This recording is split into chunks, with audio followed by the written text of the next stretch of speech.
Noong nakaraan, tinalakay natin na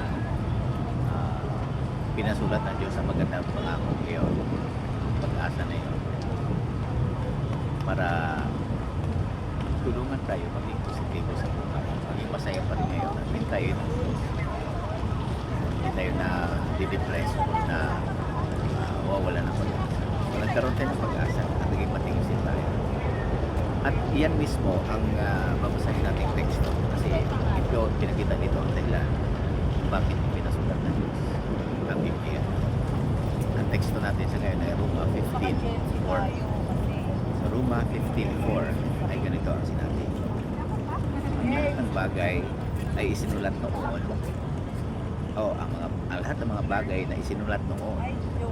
Sabihin niyo mula sa Genesis hanggang sa Apocalypse, sinulat na yan noon. Ay isinulat para matuto tayo. Para matutuhan natin.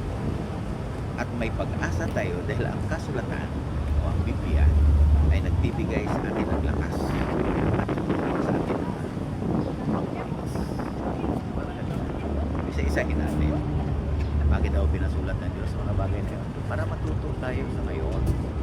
Anong matutukan natin? Sana talakay na natin na may magandang bagay na darating. Ito yung gusto ng Diyos.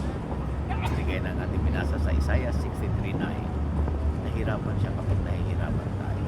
Nahirapan siya makita tayong mahihirap. Kaya pinasulat niya para matuto tayo na may pag-asa pa. At binibigyan tayong pag-asa siyempre pa nito. At binibigyan din ng lakas na magpapatuloy. Ang hirap na ng buhay. Tuloy pa rin. At tumutulong din niya para maging matigisin tayo sa mga sitwasyon.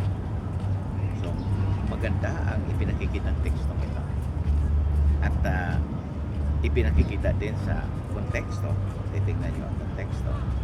Ang unang Korinto 10:11, sa 1 Corinthians 10:11 sinabi, ngayon ang mga bagay na ito na nangyari sa kanila, sa mga lingkod ng Diyos noon at sa iba pa, ay nagsisilbing halimbawa at isinulat para maging babala sa atin na nabubuhay sa wakas ng sistema ito. Pinasulat talaga natin para sa atin.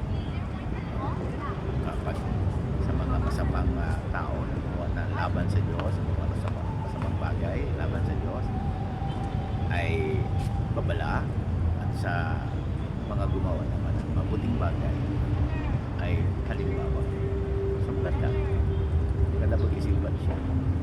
So, Roma 15:4, binibigyan tayong pag-asa, binibigyan tayo para matuto tayo, at hindi binibigyan ng lakas para matiis ang mga